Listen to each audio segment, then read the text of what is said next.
Good evening. Would like to call this February 4th, 2025 budget workshop to order with all board members present, save one student trustee. I believe my student trustee Cruz is sick. Um, that's a solid gavel strike there. We will now move to adoption of our workshop agenda as published. Is there a motion? Motion from Hazen, second from Trustee Baldus. I think we'll just we'll do a roll call of the student. Should we do all the trustees together here? It's just a workshop, yeah, okay. We will do a roll call. Barrera, Bazo, Hazen, Pedersen, aye. Wires Payne, Baldus, Cruz not present. Unanimous, all board members present. We now have an agenda. We will now move to section C, public testimony. Please note that if you did not sign up for public comment prior to the meeting and wish to provide testimony, an iPad is available at the back of the room, over there in the corner, to sign up. We will hear additional comments at the end of the meeting if you'd like to speak at the end. Ms. Stoltz, have we received any requests for public comment? No requests for public comment. Again, we will do this again at the end of the meeting. If your appetite is whetted by this conversation. With that, we will move to section D, 2025 budget workshop. This workshop is a follow-up to the budget workshop held in October for our first interim report in December. And I will now turn things over to Interim Superintendent Bagula.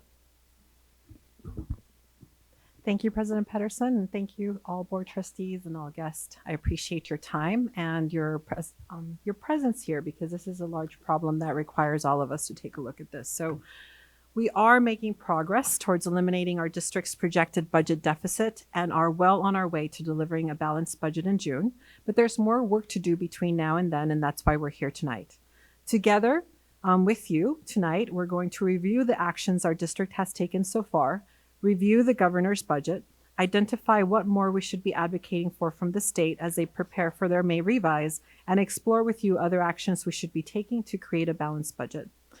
With us, our school services, along with our legislative team that works in Sacramento, thank you for being here, and our Senior Executive Director of Finance, along with a host of others who are working to drive down our projected deficit. I want you to know, though, that tonight is not just about hearing from the team or central office talk. We discussed the need to restructure these meetings last time we were together in order to foster dialogue and listen to one another at two different points in this presentation. So please know we'll have time to actually talk to each other at two different points. This is a workshop, not a lecture, and we also adjusted our times and our save the date went out weeks before. These were the 3 changes that we discussed the last time we were here, and we have fulfilled them. After the presentations, there will be opportunities for us to dialogue and listen to one another, and I purposely didn't set tables out because I felt we can stand up after sitting here for a few hours. We would probably welcome that. I can assure you that the information and feedback you provide will influence the outcomes of this budget process because it already has. But I also wanted to kind of capture some of the learning that I had last week. Last week, thank you for allowing me to go to Yale for a strategic budgeting workshop. And there was 5 pivotal points that they referenced and said, this is best practice. And they said school districts' best practice are if you understand and consider how costs behave in every organization. I do believe that our team has been thoroughly neck deep in that analysis. If we recognize strategic optimal trade-offs depending on and understanding available revenue and planned expenditures, that's another practice that we also engage in, that we ensure high quality budgets depend on well-designed forecasting processes, that work should be done effectively with an interdepartment team, which we do have set up, and healthy communication, which we're constantly working on. And we also engage with external stakeholders and partner with students, families, and the community. Again, practices that we have begun as well. So when I saw that slide in the middle of the lecture, I took a picture of it because I thought we're actually doing some of this work, all of this work in different, we can discuss quality and always find practices can be strengthened, but I was really proud to see that the practices that we were being engaged in service of the district, in service and with the integrity of being a taxpayer steward is there. on the screen at Yale saying these are the best practices, and San Diego Unified is doing them. So in closing, I want you to know that at San Diego Unified, we hold ourselves to high expectations. We're here to deliver the best educational experience possible. We have an obligation to keep our students central to every decision we make, be accountable to you, and provide information about the district's progress and challenges in an open way. This is my commitment as your superintendent, and that's why we hold workshops like this. I look forward to working on this budget with you tonight, and I say thank you for joining us. I want to introduce Drew Rollins, Deputy Superintendent of Operations, and Amy Shackelford, Senior Executive Director of Finance. Thank you for leading us tonight. Good evening. Thank you, Superintendent. I think slide-wise, our clicker isn't clicking, so you're going to hear next as we progress through the evening. So with that, Eddie, next, and another next. So as the superintendent message, superintendent just stated, we're continuing our budget conversation. We're hearing from our partners at School Services of California, Dr. Cook with Government Relations, and our new Senior Executive Director of Finance, Amy Shackelford, as we discuss where we are in the budgeting process, providing an update, and really since we've presented our first interim report in early December. I thought it was important as we get started, though, to just remind ourselves, ground ourselves a little bit, a good practice with what our goals and guardrails are. As much as the numbers, the dollars, the ups and downs, the fun financial puzzle we can all get absorbed in, our foundation are the goals and the guardrails, a reminder of our overall mission and what we're working towards every day. Goals on that one. Next, please, Eddie, and you'll see guardrails.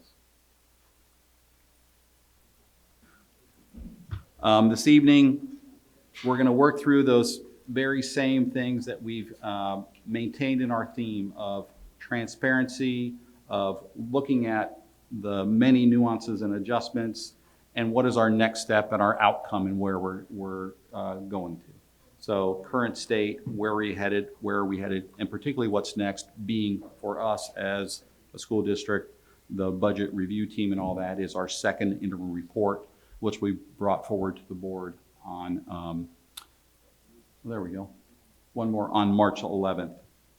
And as the superintendent mentioned, during the course of the meeting, we strategically have a few opportunities to pause, to get up from the table. You'll see stations 1, 2, 3, and 4, where we'd like folks to mix, spend a few minutes just discussing where we are in the presentation and just bring forward the thoughts that everyone has as we're continuing this work together.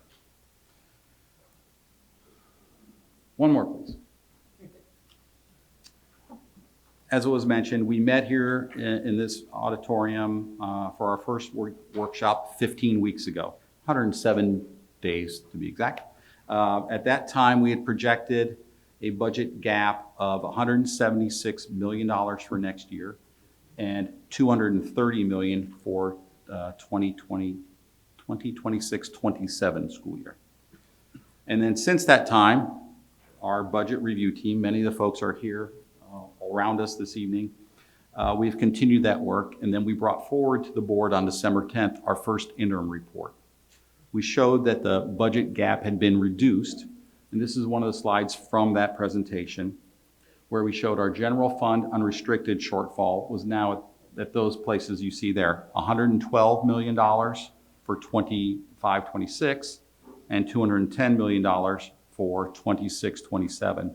And always that footnote with 26-27 of knowing that what we do in 25-26 will affect that shortfall in 26-27. To the extent that we make changes that are recurring, that number in 26-7 will drop dramatically.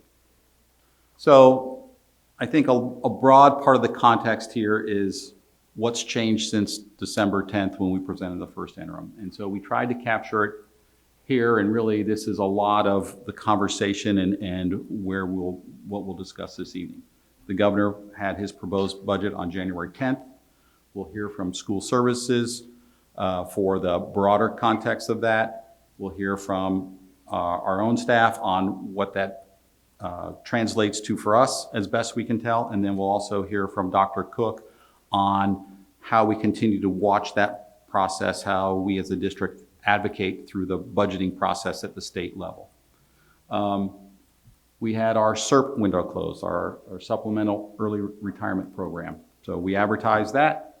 That closed on January 15th. You'll see more information, but we had a very strong response there. And then we started in on our site-based budgeting work. We, at the central office, we started a first round of department level budgeting. And basically some of what you're here this evening, based on the success of the SERP, we know we need to go back into that department level budgeting.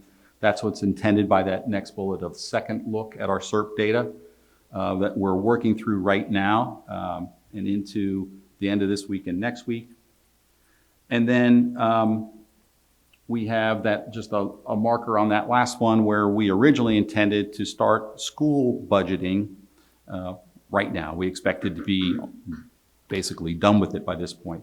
But as we considered all that's moved, all that's going on, the SERP participation, and where we are headed as a district, we thought the best move for us was to delay school site budgeting as we continue to work through this. So just a reminder there of where we are. And now with that, I'd like to turn the presentation over to our partners from School Services California, Mr. John Gray and Ms.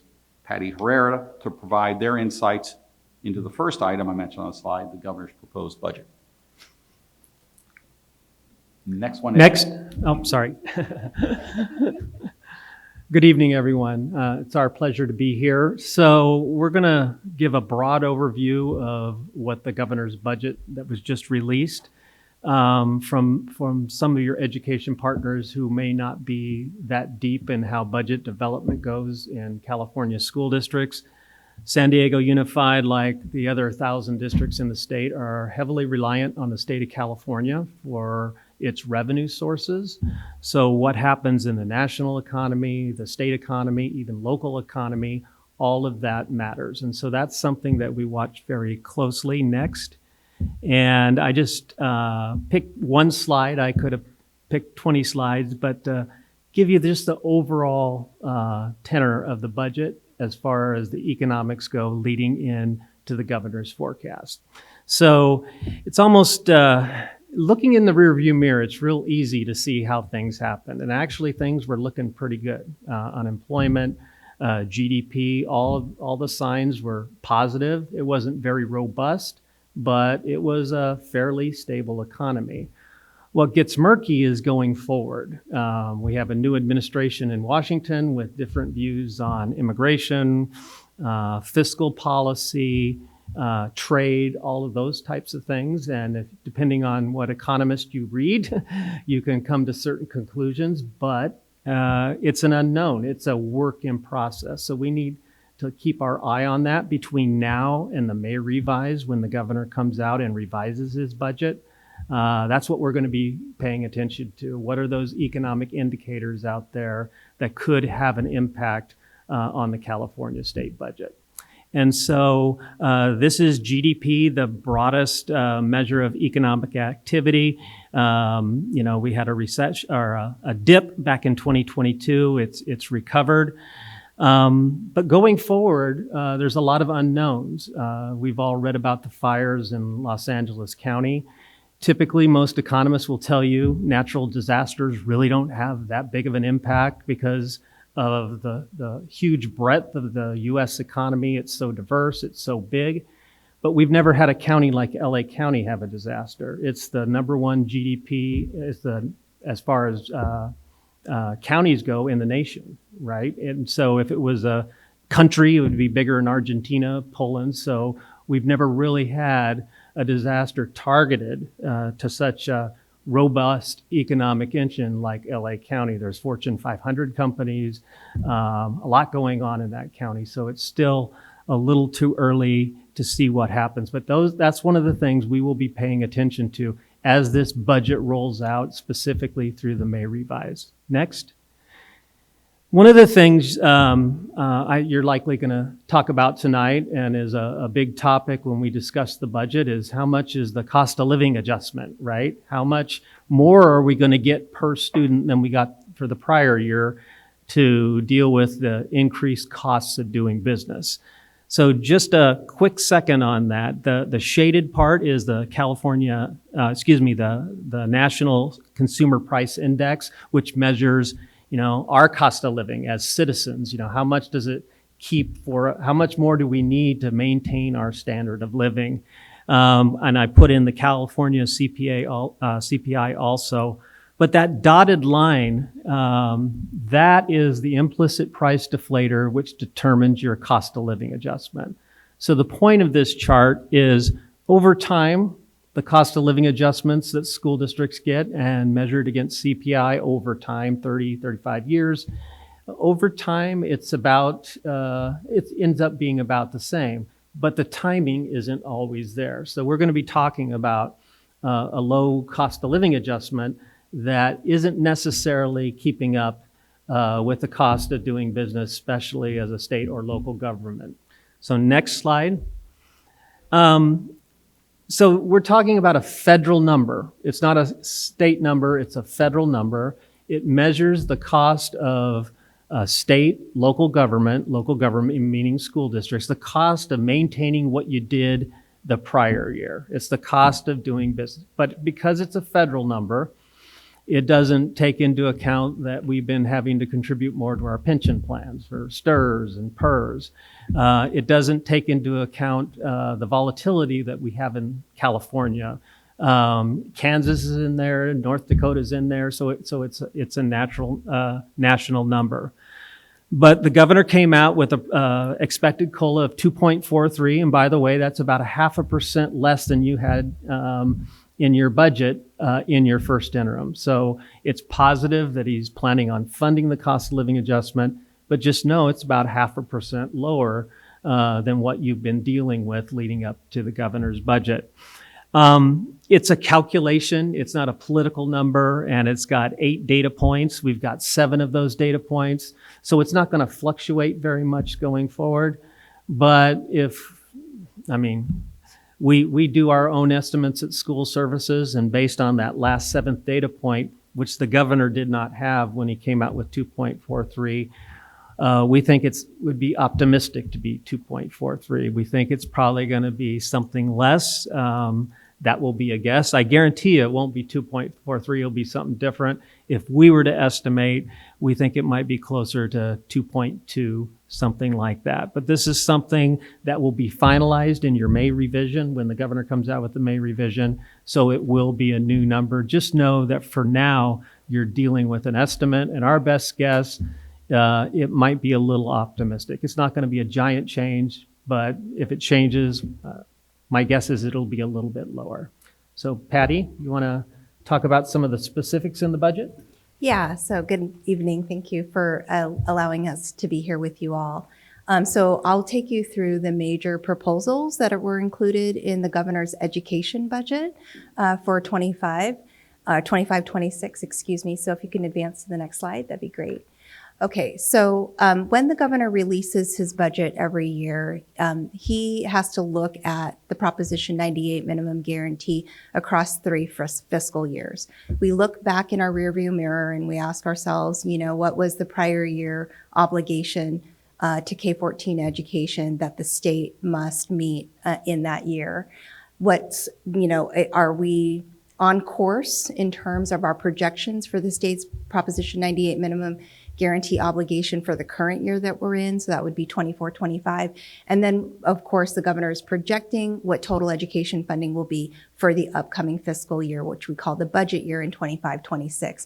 You'll see on this slide that I don't show any adjustments to the prior year, which is 23-24. And the reason why is because you might recall that last summer, when the legislature and the governor adopted the budget, they decided to suspend the Proposition 98 guarantee and not fund the obligated level that the Constitution would have required them to do. They're constitutionally allowed to do that. But if they were to go back and adjust funding for 23-24, they would have to take that to the legislature and back to vote because they voted to suspend the guarantee. But what this slide shows you are a few things that I want to point out to you. One is from that light blue bar in the 24-25 or current year to the dark blue, the first dark blue bar, that shows how much education funding is expected to grow because of the economic conditions that John just talked about, right? So last summer, they anticipated that their funding obligations to K-12, TK through 12, and the community college system was a little over $115 billion. We fast forward 6 months later, and the governor's like, oh, the economy is doing much better. The general fund condition is much better. We actually anticipate that we actually owe you $119.2 billion, excuse me, not million, billion dollars in the current year. So they have to true that up. They have to, give us that money. The Constitution requires them to do that. And then looking to 25-26, the governor estimates, based on his state revenue estimates, that the guarantee is going to be relatively flat at $118.9 billion. So there's two things I want to point out to you about that is when you're looking at current year to budget year, education funding is flat. In fact, if you really did the math, it's $300 million less next year than it is current year. So we're really working through like a maintenance budget. Nevertheless, the growth from June to January is still something we can celebrate. It creates a little bit of a surplus in Proposition 98, and it's with this surplus that the governor is making the next proposed investments. But before we advance from that slide, I want to draw your attention to that dashed line or bar under the governor's budget for 24-25. The governor is proposing something that's really novel. We've never seen it before in a governor's budget, or even an enacted budget for that matter, which is while the governor's revenue estimates would calculate the minimum guarantee at $119.2 billion, the governor is proposing to only appropriate $117.6 billion of that 119.2. And his reasoning is because he's saying, revenues are really volatile. There's a lot going on right now. Things could change. We don't want the state to accidentally or inadvertently over appropriate the minimum guarantee, whereby we would not be able to recoup those funds from, for other government priorities if we were to appropriate it to education. This has never been done before. And he's leveraging these esoteric statutes in the California Education Code that requires the state of California every year to officially certify the prior year minimum guarantee, and is saying, when we get to that certification point, which won't be until next May, not this coming May, but next May, and if I should owe you if the state should owe you that 1.6, we'll pay it then. This is causing a lot of consternation in Sacramento and among education interest holders, because a lot of people are feeling like if there's $1.6 billion that's owed to education, we should spend it on the children now, right? So there's some concern about that, and I think this is going to be a debate that will ensue in Sacramento, and your Director of Governmental Relations, Dr. Cook, will be monitoring this very, very closely, I'm sure. So with the next slide, I want to show this is a general overview of how the governor is proposing to spend the $7 billion we have in the surplus, $7 billion across the two fiscal years, 24-25 and 25-26. Mostly you can see that the biggest investments are in our core instructional programs through the local control funding formula, and then on the community college side, they're equivalent to our version of local control funding formula, spending almost $3 billion. And honestly, that's just to fund the 2.43% COLA that he estimates. And as John just noted, that cost could come down if COLA is not 2.43% in May. The next biggest investment that the governor is making is in a one-time discretionary block grant. We just got the details of that discretionary block grant that I'm sure Dr. Cook will take you through in just a minute. And that's significant. And again, this is a one-time block grant. It's discretionary as we know it. One of the things that we like to say at school services is you don't use one-time money for ongoing purposes, right? Because you'll have to backfill for the retirement of those one-time monies. In addition to that, the governor is using some of the surplus to support the teacher profession, staffing profession, as well as direct student supports. That $1 billion that you see over there in the red box, most of that is really dedicated to an investment in the Expanded Learning Opportunity Program that I'm going to take you through in just a minute. Okay, if we advance to the next slide. So this is sort of the big investments, right? LCFF, $2.5 billion. The $300 million difference from that prior slide is for the student-centered funding formula in community colleges. For the Expanded Learning Opportunity Program, the governor is proposing an additional $435 million to be put into that program. That investment will total, if the governor's proposal goes through, $4.435 billion for Expanded Learning Opportunity Program. And there are requirements that come along with that I'll take you through in just a minute. The governor is also making the first installment on a deferral to the Learning Recovery Emergency Block Grant to deal with a deficit a couple of years ago.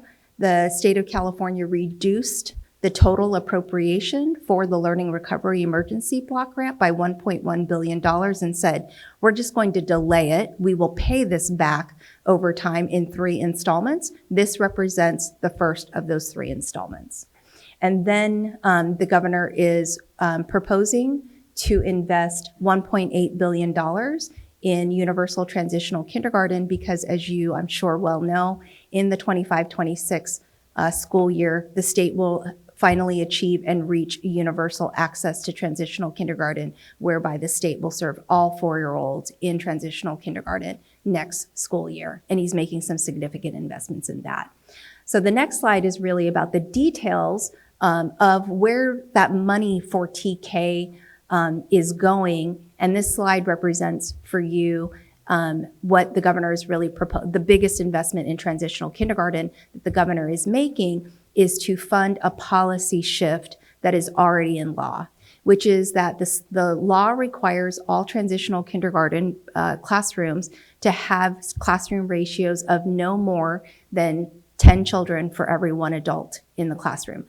Currently, the classroom ratios are at 12-1, and so you can imagine at school districts across the state of California are going to have to hire additional staff in order to meet these lower ratios. So that comes with cost. And there's been a lot of advocacy around making sure that the state funds that lower ratio requirement. Your very own Dr. Cook has been very active in that space to make sure that the state of California is making good on that investment. And the governor's budget includes a $746 million investment to fund those lower ratios. That amounts to $6,404 per TK student to acquire those additional staff, which is a sizable increase in the current investment, which is it's about double the amount that the state of California is currently investing in the TK ratios. So next slide. Okay. So in the governor's budget, we just have to remind you that there are requirements that are sunrising with universal transitional kindergarten in the 25-26 school year. We want to remind you that all TK teachers who are subject to this requirement have to have additional certifications in order to be appropriately assigned to a TK classroom. There are class size limitations that are in law, and so no TK classroom averaged at a site can exceed 24 students in that classroom. And then, as I just mentioned, every classroom classroom ratios cannot exceed 10-1. The reason why I highlight this for you is because if an LEA or school district falls out of compliance with any one or a combination of these 3 requirements, there are stiff fiscal penalties to be had if found to be out of compliance at the annual audit. So next slide. So this is the governor's investment in the Expanded Learning Opportunity Program. As I mentioned to you, the governor is investing an additional $435 million in this program. And what he's doing with that is he's moving the threshold of what qualifies a school district for what we call rate 1. It's a higher stable rate of funding per pupil in the Expanded Learning Opportunity Program. Currently, that districts that qualify for rate 1 have to have an unduplicated pupil percentage of at least 75%. San Diego wouldn't have been in that category. However, under the governor's proposal, he's proposing to reduce that threshold for rate 1 eligibility down to school districts with at least 55% unduplicated pupil percentage, of course, which San Diego would qualify for. What that does is like I said, it provides a higher rate per pupil than currently rate 2 districts get. And there's a guarantee, that's a guaranteed rate for 3 years. So it's more stable also than the rate 2 districts. However, it comes with higher requirements. And that is that all rate 1 districts have to offer and provide access to expanded learning opportunity programs to all students. So at those districts, the expanded learning opportunity program is universal under the governor's proposal. Again, these are all proposals, so that he's going to have to negotiate with the legislature, and we're going to have to see what shakes out in the final budget in June. But this is a pretty significant proposal, and I know that this is a priority for San Diego. Next slide. Okay, and then I won't spend too much time on this because I think this is going to be discussed by both Ms. Shackelford and Dr. Cook.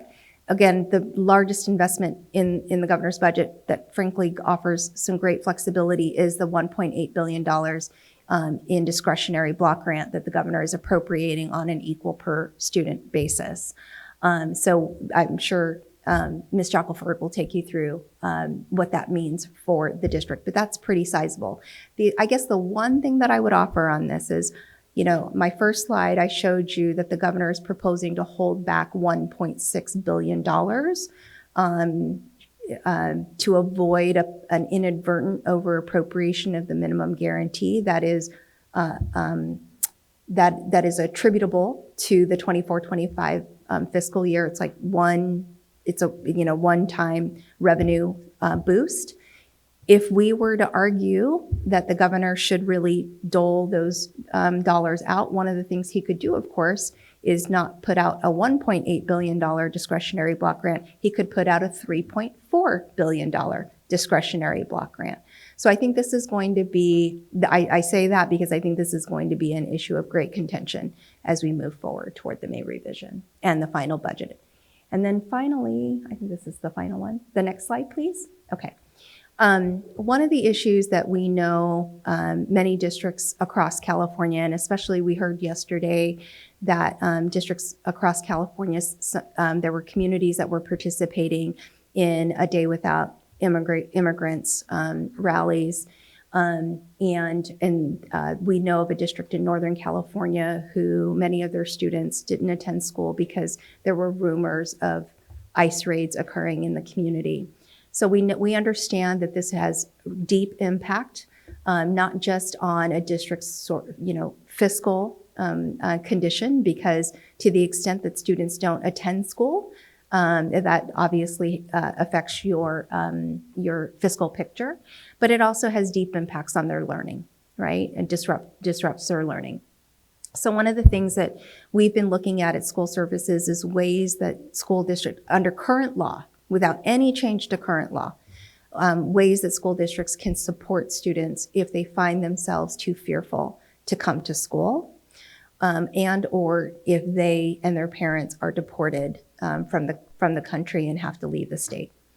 And so there are two ways that we think that districts can continue to support those students as well as continue to earn attendance for funding purposes. And it's primarily rooted in the ability to offer independent study. And I know that your very own Ms. DeWitt here is quite versed in independent study. We got a law passed for her, actually, in honor of her name, not too long ago, a couple of years ago. And so we wanted to provide this as a resource. We have written articles on this, so if you'd like some additional detail on that, happy to take you through that. I also want to say that there's a lot of questions about what California can do, California as a state, can do to continue to protect their students from enforcement agents on campus.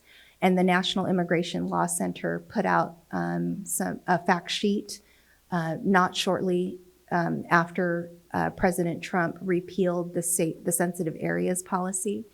So I highlighted their fact sheet, summarized their fact sheet for you, and we can make those available to you as well. And with that, I think that is the end of our presentation. We'd be happy to take any questions or when it's appropriate. So we were going to dig in with more granularity, but would you like to pause and have a conversation with school services before we do that, or should we continue on? Yeah, why don't we take some trustee questions and then we'll continue with the presentation. Trustees, do you have any comments or questions?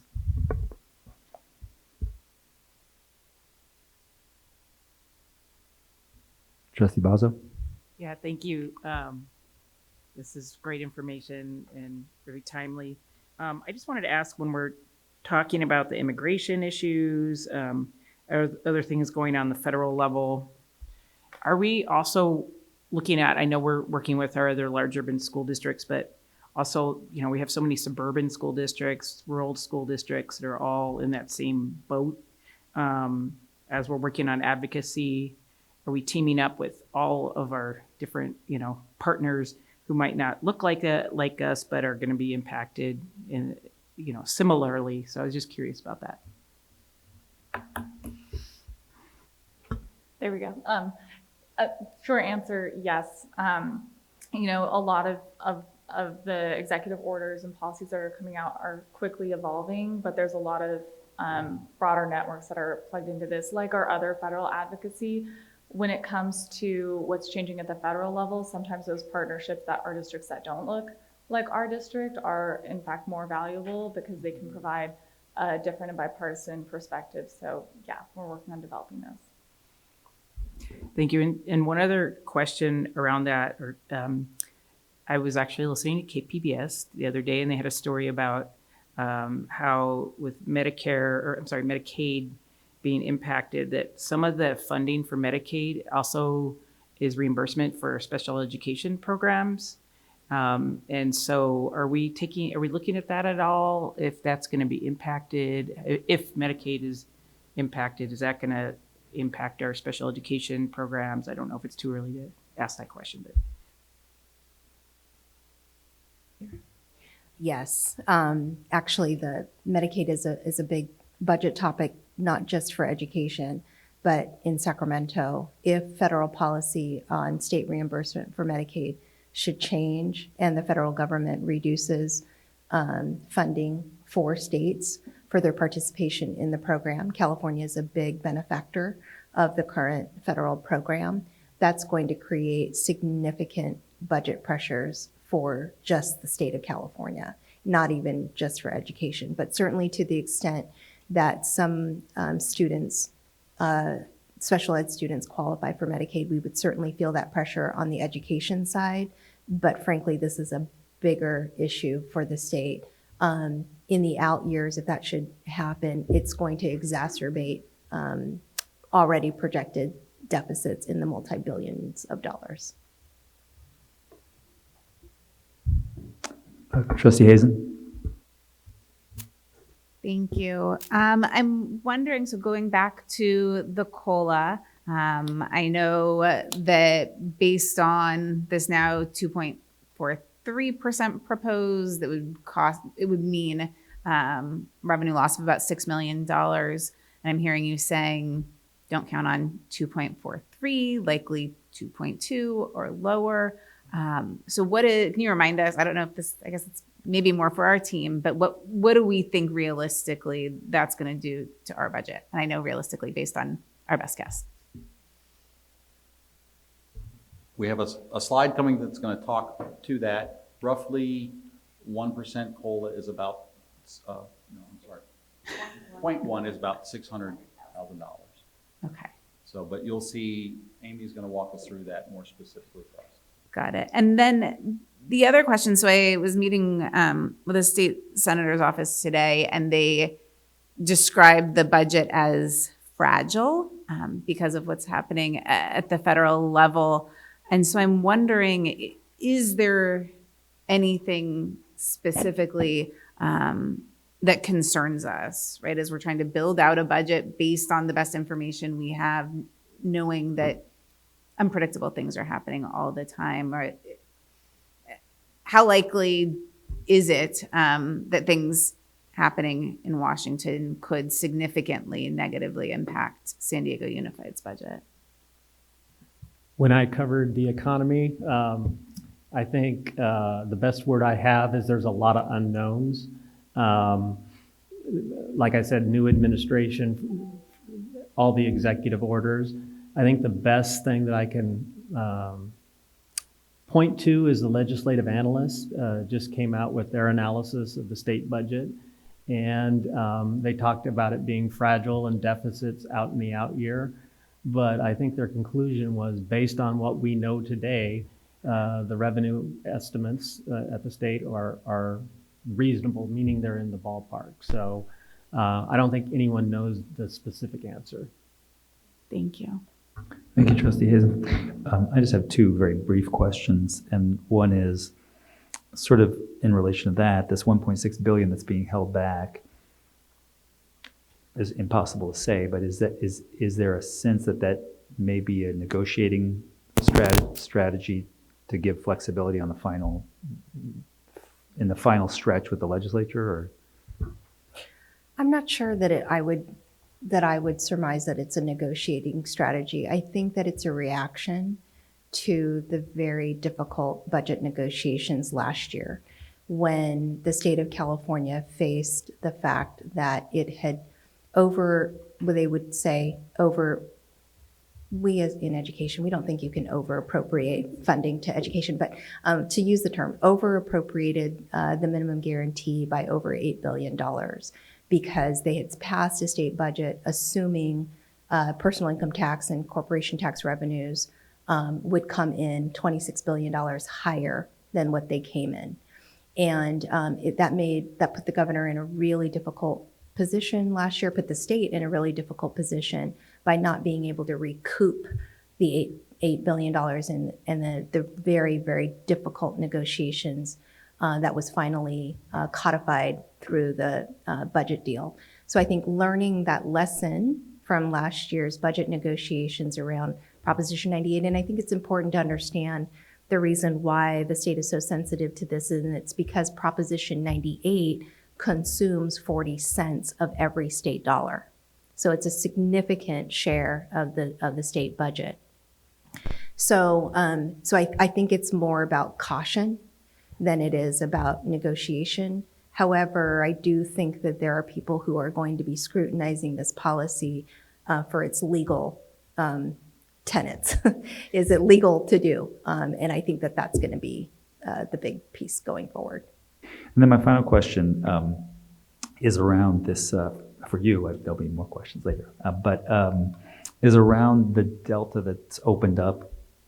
This is typical between the federal statutory COLA and inflation, and then on top of that, cost of housing for our employees. So when you, I mean, my last math class I think was 11th grade, La Jolla High. So, but you know, so something like from January 2020 through December 20 of last year, 2024, there's something like 22% of cumulative inflation, and I think when I added up the COLAs, it's something like 16%, and then we have 22% rent inflation on top of that over that period of time. That is in real terms on top of inflation. So how do you counsel districts and boards to think about that delta that just keeps widening and the consequent decline in purchasing power of our salaries? We counsel that districts be very transparent and really map it out, because the reality is the federal cost of living adjustment applied to California school districts is not enough to maintain what you were doing the prior year on a per student basis. And so We recommend pretty much laying it out because areas like San Diego have different cost pressures and housing pressures than Topeka, Kansas, right? And so I think the federal COLA works well in some states, but overall, to be candid, it doesn't in California. And so it's been, I think, in place since the 1970s. And so our argument has always been that when the state funds COLA, it's really not providing enough money to maintain what you did the prior year. But it's a hard concept because people who don't deal with school fund, oh, the COLA, you got an increase of 3%, right? Well, most districts, and if you listen to FCMAT, they'll say it costs about 5% to maintain what you're doing the prior year when you add step and column and health benefit, all the things that go in there. And so we just recommend that districts really lay it out and not talk about percentages because you don't get 2.43, you get dollars, right? And you're declining enrollment. So year to year, you're not getting a 2.43% increase on your LCFF. You might even get less than you got the prior year.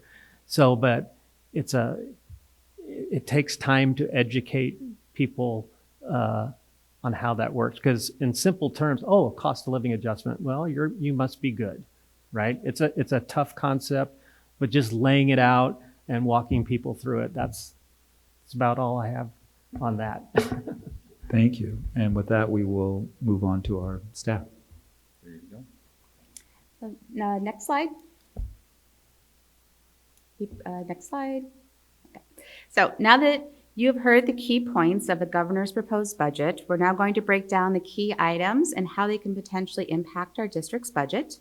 With the release of the education trailer bill this weekend, there may be some updates that are not reflected on the presentation since it was published last week prior to the trailer bill. So key impacts of the governor's proposal that we're going to review are the COLA, the full implementation of UTK, the Learner Recovery Block Grant, and the one-time discretionary block grant. There's also some other investments that will not necessarily impact our general fund unrestricted budget, but we'll cover those briefly. Next slide.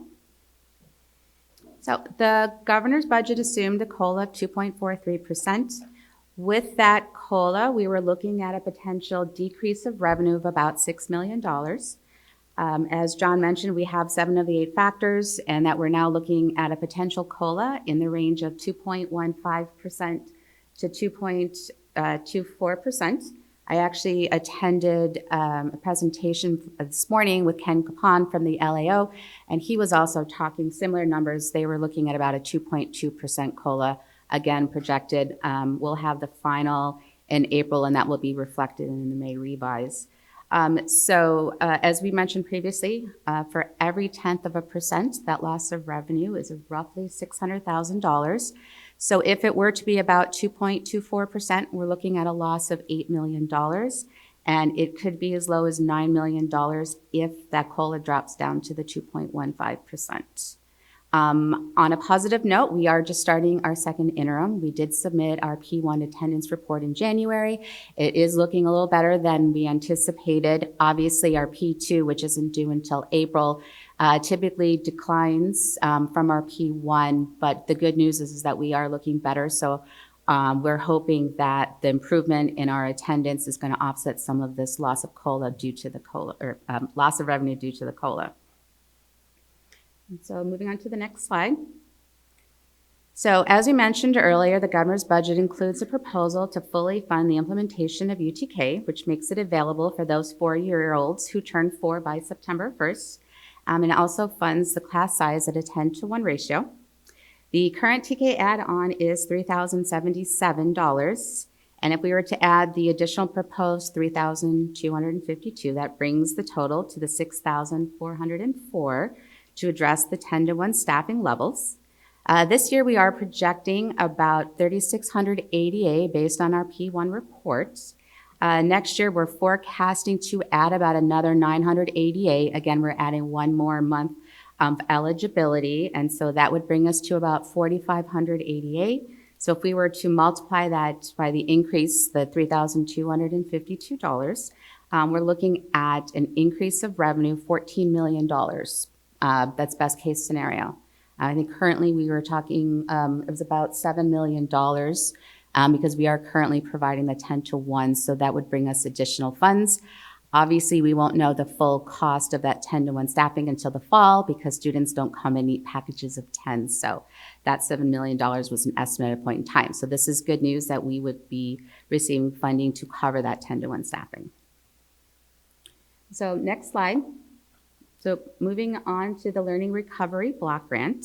So as we mentioned previously, this proposal is the governor's commitment to repay the portion of the original Learning Recovery Block Grant that was reduced back in the 2022 Budget Act. The $1.1 billion would be repaid over 3 years. So next year it's proposed to be $379 million. There wasn't a lot of specificity in the governor's proposal how that apportionment would look at the LEA level. So what we did in order to calculate an estimate is we took our original $100 million that we received, divided by the total state apportionment, and based on that percentage, it looks like we would receive about $5 million a year over that 3-year repayment period. The trailer bill does include language that the LEAs that have received or will receive apportion funds pursuant to that section, they still need to develop a needs assessment because those funds technically are unspent. And as a reminder, starting in 2025-26, any unspent funds do require that needs assessment. And so with these new funds, that same requirement would apply. And so that would be something that we would need to do over the next 3 years of those new funds. So next slide. So the discretionary block grant, which we are now calling official title, the Student Support and Professional Development Discretionary Block Grant. The governor is proposing a $1.8 billion for this block grant.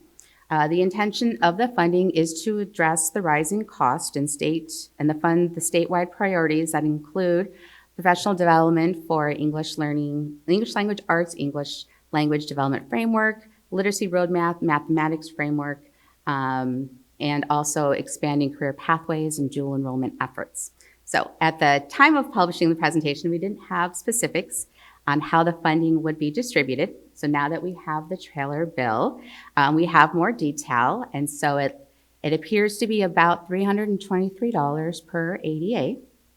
And it would be based off of our 24-25 P2 ADA, which we won't have finalized until April.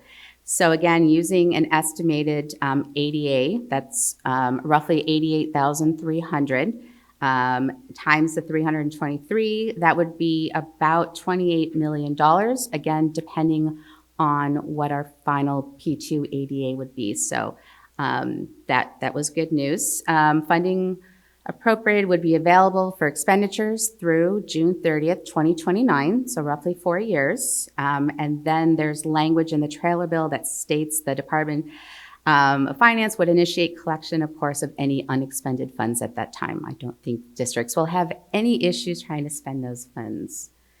And so moving on to the next slide, other investments.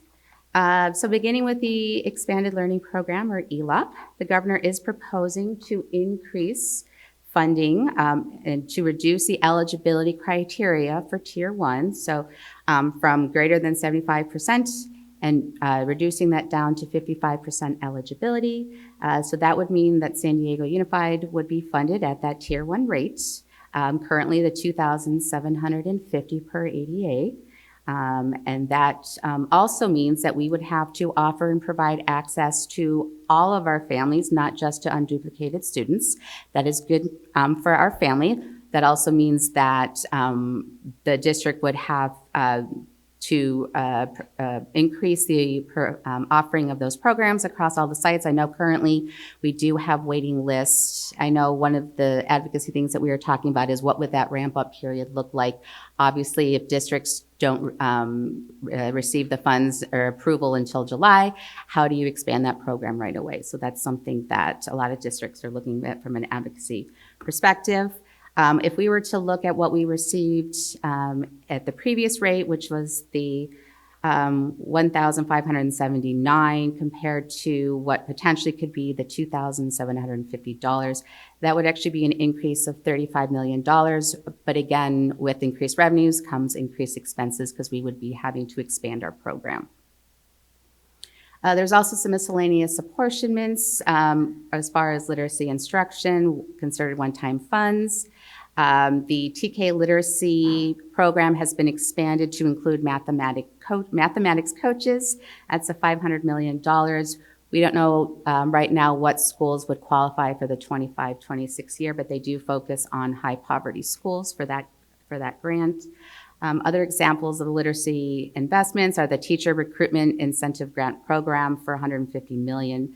There's $40 million for literacy screening to support the screening purchases and trainings, and then there's $100 million for the national board certification for staff teaching at high poverty schools. There's funding set aside for school nutrition. There's an additional $106 million to fully fund universal meal service. This is Fund 13, so this wouldn't be a benefit to the general fund, but it also enables us to be able to better feed our students and have more access for families. And then the governor's also proposing an additional $150 million of KIT funds to purchase kitchen equipment and training efforts. So moving on to the next slide. So we've put together some scenarios. I know we have a lot of moving numbers, and obviously things are going to change between now and June, but trying to map out at least here, there's 3 scenarios. Obviously, the information was as of last week, so the information is a little outdated, but I've put together just a brief 4th scenario that would be if everything happened the way that it's outlined, which usually doesn't happen, but at least it would give a semblance of what we're looking at. So the first example would be the less advantageous. We were trying to come up with names of how to describe the 3 ranges. This would assume ongoing revenues would be about flat because the COLA would be a loss of $6 million, even though it would be offset by, if we were to look at a conservative funding of UTK at the time of roughly $7 million. The district could also benefit from one-time learning recovery dollars of $5 million. While these funds are restricted in nature, they can benefit the unrestricted budget gap because we did have previously funded expenditures from the expired COVID funds and the learning recovery that are projected to move over to the unrestricted side in 25-26. So that would enable us to continue to help fund some of those expenses with these additional learning recovery. So that's how it could be a benefit to the unrestricted gap. And then so this would be about a net savings of $6 million in this scenario, so bringing our $112 million down to $6 million. I know this is a very conservative look. That's why it's our very first one because we already know the COLA is out of date as an example, and we already know based on the UTK at this point that we would be receiving additional funds. So moving on to the mid-range scenario, similar logic. So assuming the UTK was brings in an additional $10 million and that the discretionary block grant maybe gets approved at a lower amount than the $1.8 billion. So this would benefit the district by about $14 million, which would then bring our $112 million gap down to roughly $98 million. And then the third scenario, a more ideal outcome, which assumes this final state budget brings in a total of the one-time funds and ongoing funds and one-time funds of $23 million. That could bring our budget gap down to $89 million. And so I talked about a very optimistic view. So if everything stays the way that it does, and also that we're looking at a 2.2% COLA, so that loss of COLA would be a loss of $9 million. Our TK would be positive with that additional $14 million of revenues. Learning recovery bringing in $5 million. The tricky part is how would we spend those one-time discretionary funds? So if we were to receive $28 million, if you were to spend over 3 years as an example, that would be roughly $9 million a year that could help offset. And so then we'd be looking at a total of roughly $9 million. Or if we were to be more aggressive with those one-time discretionary, using those funds over 2 years would be a total of $24 million that could help offset the $112 million gap. I know that was a lot of numbers, so I just wanted to put that out there so that you could see that we do have some more potential positive outcome, more so than that $23 million that we're reflecting. And so at this point, I want to turn it over to Dr. Cook to talk about advocacy. Great. Thank you. Trustee, Vice Can President I just Barrera ask has a comment. couple of quick questions before we go to advocacy. So on the extended learning, the additional ADA, is that calculated on all of the students in the district, or is that calculated on the number of students that participate in extended learning? For the expand the Yeah. So it's a funding rate, which would now be significantly higher than our current, times the full TK through 6 classroom-based ADA. Yeah. And then multiplied by the district's unduplicated. TK through 6 classroom. TK through ADA. 6. So in other words, let's say we get another $35 million, as a result of that. The requirement is we make expanded learning accessible to all students. We know not all students will participate. So does that allow us can we spend that $35 million on the portion of students that participate in expanded learning? So our understanding right now, and Dr. Cook was able to arrange a meeting for us with LAO so we could ask a few questions and get clarification. Yeah. So we have to offer to all. Yeah. So that is the requirement, is offering to all and making sure that we provide spots for any student that is interested, UTK through 6. Yeah. So we do get the funding per pupil to cover all of the students, but we would only have to spend for the ones that participate. I think one of the challenges that we're facing is that, we also have to work with our providers and make sure that our providers have employees that meet the basic requirements to offer services, because we still do have to apply the 12 pillars of ELOP programming in order to utilize that funding. So we know that there's going to be some time to build that up with our partners, and we might not be able to offer to all students right away based on what the availability is of those programs. Okay. Trustee Barrera, I think if I'm understanding your question correctly, we get funded based on enrollment, and it's our unduplicated count within our enrollment, not on who participates in the program. Yes. Yes. Right? And so we'll get $35 million in theory to run this program regardless of who participates. Right. But Yeah. It's funded based on our enrollment. So it sets up the challenge that thank you, Drew, that I think what Nicole is bringing up, which is if we get an additional $35 million, not all of our students participate. We don't ever want to be in a position that we leave money on the table. So I assume what that means is we're increasing the dollar per student that we're spending on the students who do participate. So we still have a lot of questions regarding what the transition is, because this is the first time anything like this has happened. So I think we're still waiting to get guidance from the state on what will the transition be? What will the requirements be during that transition, so that we can make sure that we're maximizing the funding that we're receiving, but still adhering to the 12 pillars of the ELOP quality programming. Yeah, no, got it. Okay, thanks. And Why don't we let Dr. Cook wrap up here? There's one more slide, two more slides, and then we'll just go to general board questions about the whole thing. Okay, I actually have 3 slides, I'm sorry, but they're quick. So I'll start, I just want to start with a quick reminder, and this slide is on our state advocacy. I do have a slide on our federal advocacy efforts we'll get to in a moment. But I think that the big picture state context that school services has provided and our local context is really important to keep in mind when we're thinking about the advocacy that we'll be engaging in this year.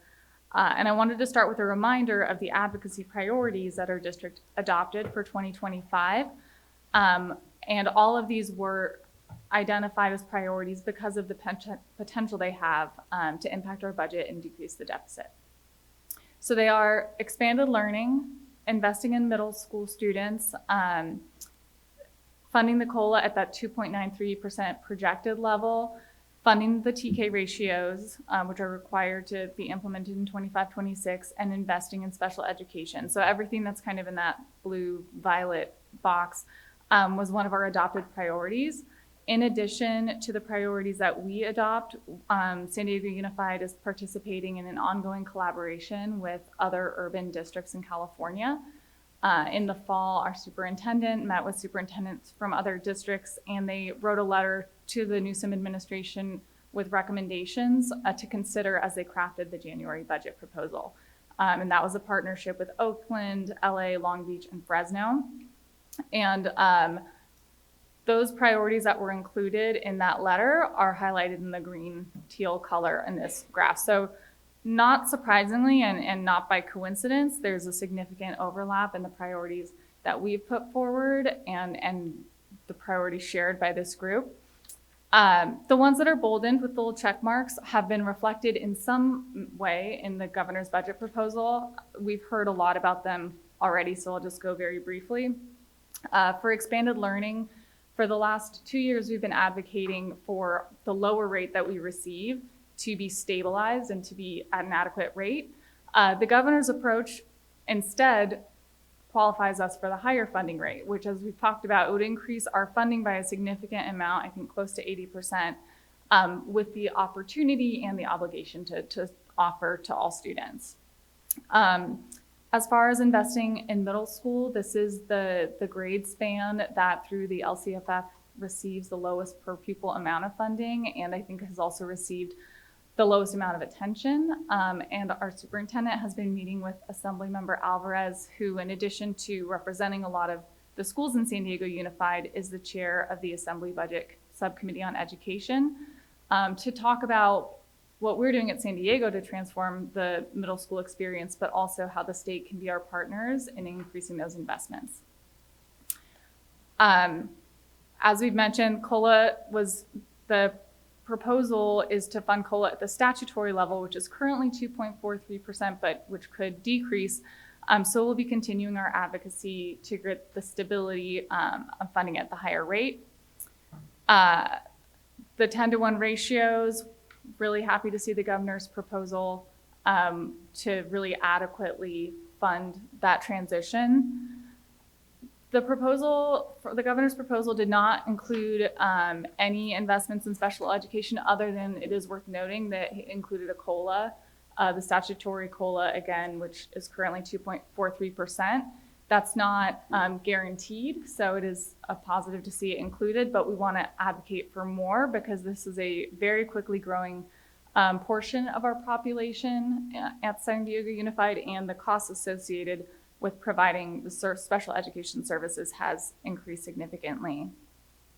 And finally, the block grant. So the budget proposal did include both the $1.8 billion discretionary block grant and promised payment of the Learning Recovery Emergency Block Grant.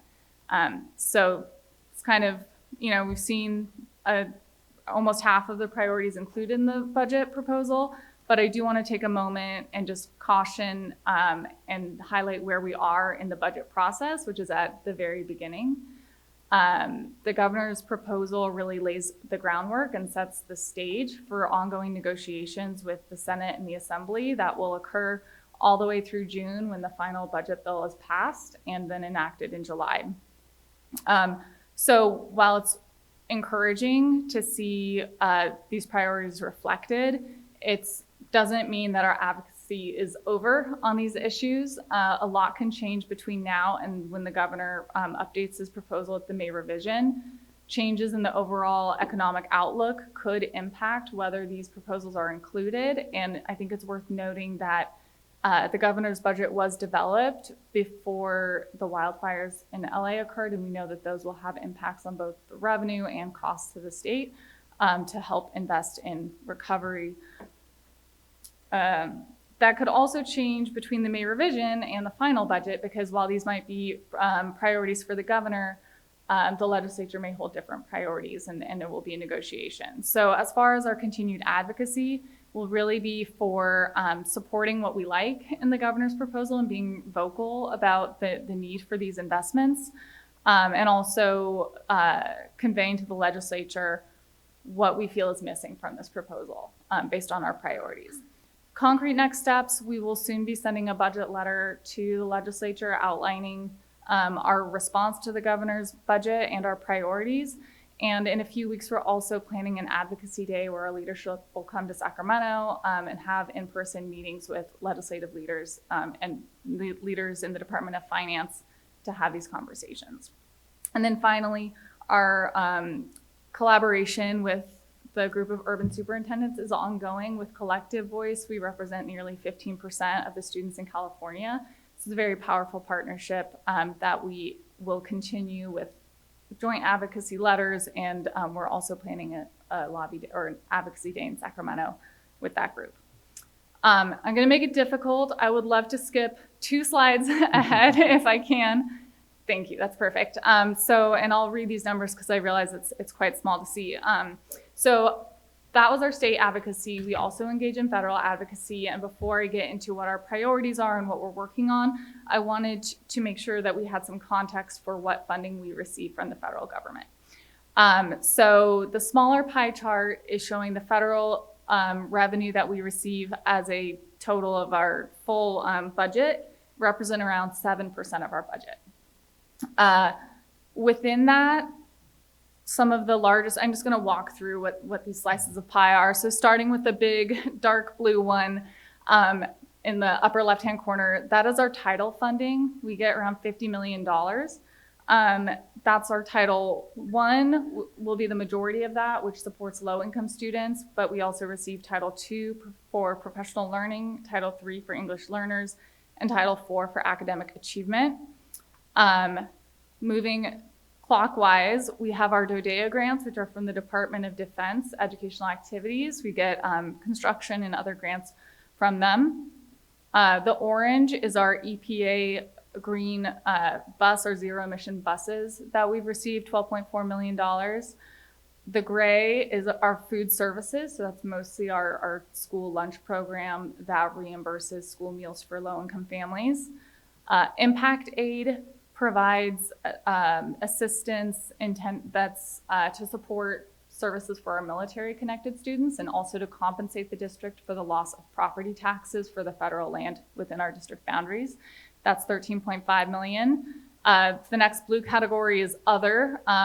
There is a list, and if there are questions, we can walk through them. And that's around $16.4 million. And then the green is our special education, $27 million. So that's where we're getting funds from the federal government. I do want to call out a couple distinctions. Some of these are competitive grants, our EPA, green buses, the DODEA grants. Some of them are formula funding. So it's funding that we get based on the number of students that we serve who are low income or meet other categorizations. And in particular, our title funding, special education, impact aid, and food services are all formula funded.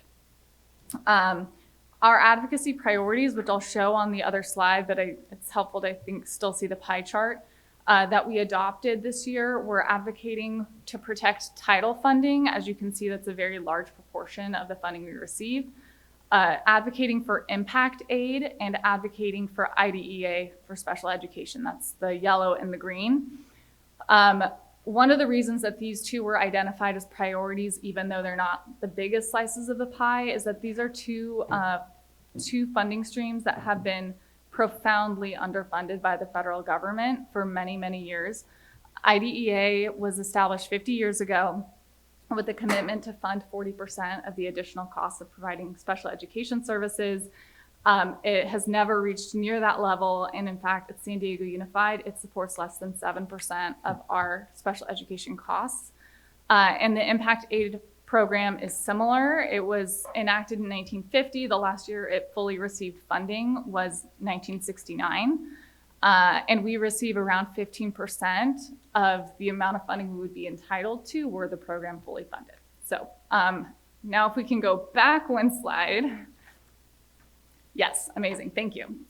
So in that box are federal advocacy priorities. So it's the 3 programs we've discussed, as well as we adopted as a priority protecting our vulnerable students with special attention to our immigrant students, our LGBTQ students, or others that may feel unsafe in the current environment attending school. Our advocacy priorities have not changed, but a lot of the federal context and the landscape has changed. So I do want to take a moment to just acknowledge some of the things that have been coming down the pike for the last few weeks. First, there have been 10 executive orders and proclamations related to immigration, which we touched on briefly earlier in the presentation. I included that here not only because protecting our students and creating a safe environment is one of our priorities, but it's also, from a budget workshop perspective, important to note because any change in attendance that is caused by these feelings of lack of safety will have a direct impact on the state funding that we receive. There was a federal funding freeze momentarily, or a funding pause. This occurred last week. I think the days are kind of running together. This funding freeze originally was ambiguous in its scope and stated that all federal aid would be paused. Eventually, a clarification was published saying that it would impact competitive grant programs, and that's why I wanted to kind of specify, like, well, what is a competitive grant program? What is a formula program? Eventually, it was rescinded, but it's on this list because it is something that I'm still keeping tabs on and tracking because we don't know when, or if, or in what form it may reappear. Last week, there was an executive order entitled Ending Radical Indoctrination in K-12 Schooling. This executive order directed the Secretary of Education, Human Services, and the Attorney General to develop a strategy and provide recommendations to eliminate funding for districts for programs that supported what they termed gender ideology or discriminatory equity ideology.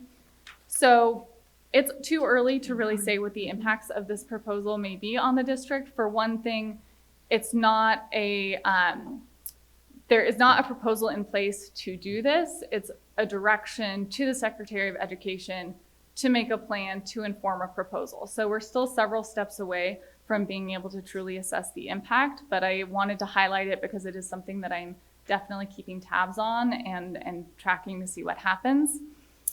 And then finally, executive order called Expanding Educational Freedom and Opportunity for Families.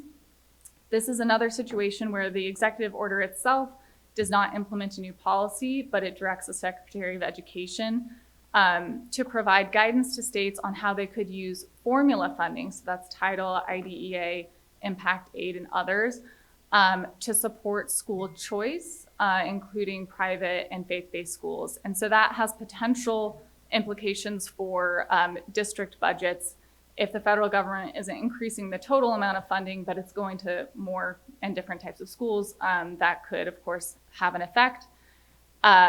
Again, no immediate effects, but it's something that we're keeping track of. And then also today, it's expected in the next day or two that there will be an executive order to dissolve the Department of Education, and that's another one where we need to track it closely. It's important, but we don't have answers on potential impacts at this time. Next steps. So really a lot of the work in this area is just tracking and being prepared to respond to new policies. We need to know what's happening and we need to be prepared. But really our commitment to our priorities is unchanged by this shifting landscape and the things that are happening. And in fact, I think more than ever, it's important to Trustee Baza's point to work on our coalition building. For instance, with IDEA, this year we've really stepped up our advocacy in partnership with the IDEA Full Funding Coalition and San Diego Unified. We have 3 representatives in Congress, our 2 state senators, but being able to tap into a much broader California and national coalition to really advocate for these priorities will be our continued work this year. Specific next steps, we're currently drafting our letter to the appropriators. We get to write them a letter at the same time for both fiscal year 2025 and 2026 because they are working on last year's budget as well, to convey our priorities on special education, title, impact aid, and then of course on our priority of protecting our students. And in March, yes, March, I'm getting my dates right, we will have an advocacy day in DC to actually meet with the decision makers who are making the appropriations as well as with our San Diego delegation. And that's everything I had to share, and I'm happy to take any questions. Thank you, Dr. Cook. We'll jump forward 2 slides now to our dialogue section. And now it's time to release the Krakens here. And we have board champing at the bit. I have a stack. So the stack, I think Richard had one hanging little question left there, and then we'll go to Trustee Hazen and then to Trustee Wires-Payne. Thank you, President Pedersen. So this is the kind of perennial issue. So the governor identifies the $1.8 billion block grant as one-time funding. So it's either going to be a $1.8 billion block grant or a $3.4 billion block grant, or something in between. Identified as one-time funding, and Amy thoughtfully said, okay, so we should think about how we spend that, over 3 years. But I guess it's really kind of a, Patty and John question. So there's $3.4 billion in Prop 98 designated as one-time funding in the form of the block grant and the reducing the minimum guarantee. So what happened, and that's for 25, 26. So what happens if in 26, 27, we have at least as much Prop 98 revenue as we do for 25, 26? What happens with that $3.4 billion that is called one time? I think the governor is scoring the $3.4 billion as one time because it's unexpected growth in the current year guarantee. The current year guarantee unexpectedly increased by about $4 billion. And so, if John would have given you his entire economic presentation, right, which is riveting, he would have, he would have told you that the state's general fund, and by extension, education funding, is heavily reliant on the state's wealthiest residents. Mm-hmm. And they earn their revenue in the stock market. Mm-hmm. And so the governor, his budget assumptions and his revenue assumptions assume that most of that, the increase in the revenues, are attributable to stock market performance and capital gains. Mm-hmm. And so he doesn't want to assume that performance is going to continue into 25, 26 and 26, 27 and beyond. So right. He's being conservative. But you're right, it's a fiscal choice. Yes. Yeah. Thank you. Trustee Hazen? This is actually going back to Trustee Burr's question before, and it's just a clarifying question. So this was around the ELOP. So what I'm trying to understand is, or at least I think what was shared, was that we don't expect this approximate $35 million to impact the general fund, our general fund. Is that right? Correct. It's a restricted program, and so you would have to spend those dollars on that program. So the before and after school, you can't spend it during the regular school day. It's outside of that normal school day. So the only thing left to work out is how many students can we serve?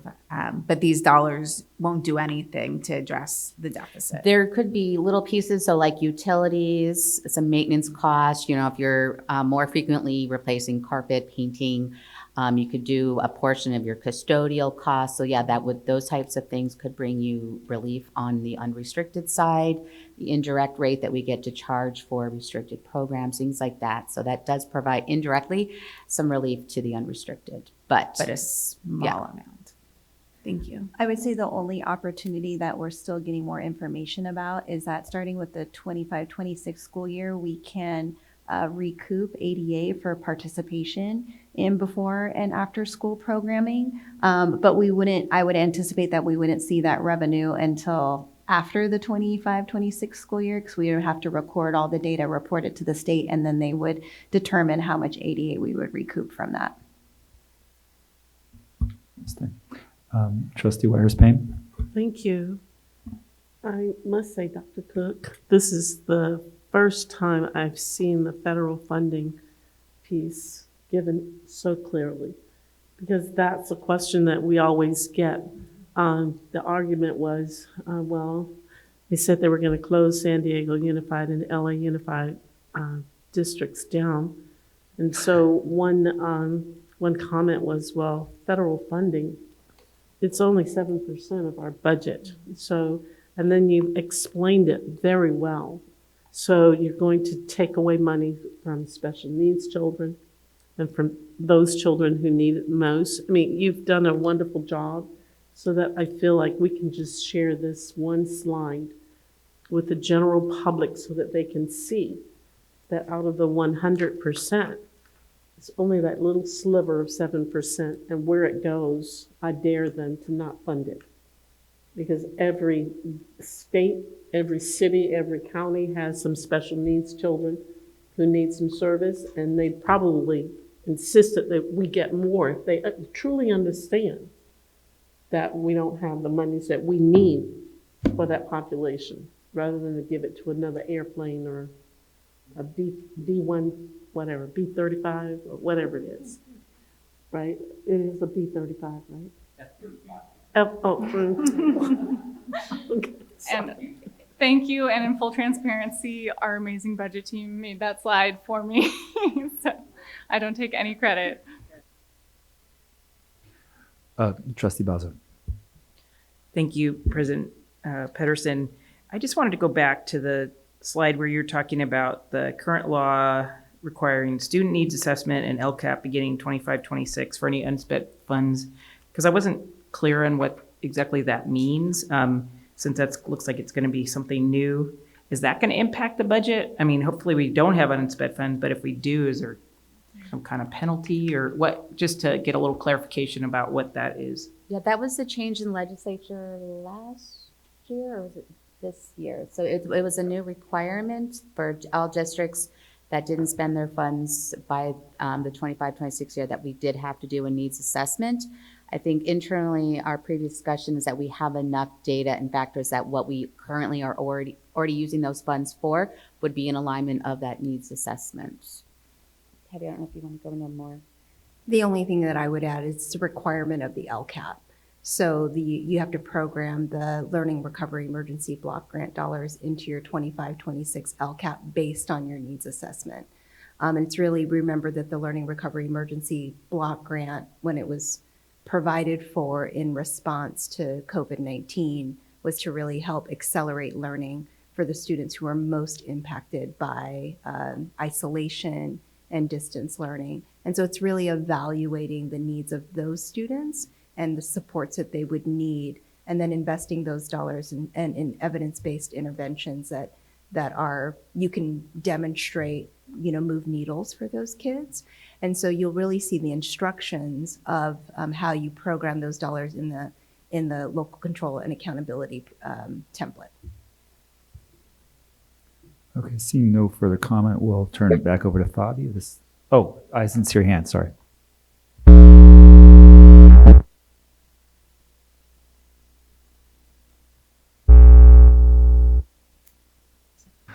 That's a student microphone. Well, first off, thank you all very much for the presentation. It's been very clear, digestible. I want to touch on federal funding. With the new administration and everything going on, are there any particular areas of the federal funding budget that we should be worried about, that we should be looking into preparing, that if it gets cut, how are we going to support those students? That's a difficult question to answer, given, I think, the lack of clarity around a lot of the proposals that have come out. We do know that there has been interest, as I mentioned, in allowing title funding and other funding streams to be used outside of public education. I think that typically support for IDEA is a little less contentious than support for things like our title funding, but I don't really feel confident pointing to one program or another. We're kind of watching all of them. It all feels a little bit, I don't want to say precarious, but like we don't want to focus our attention on any one thing. We're looking at what's coming down, analyzing it, assessing it, and just trying to be prepared to respond to anything that could happen. All right, Dr. Bugala, would you like to? Yes, I would like to set the context because this is, I don't know about you, see, don't you welcome standing up and walking around and talking, because there's like 7 different things that I want to talk about.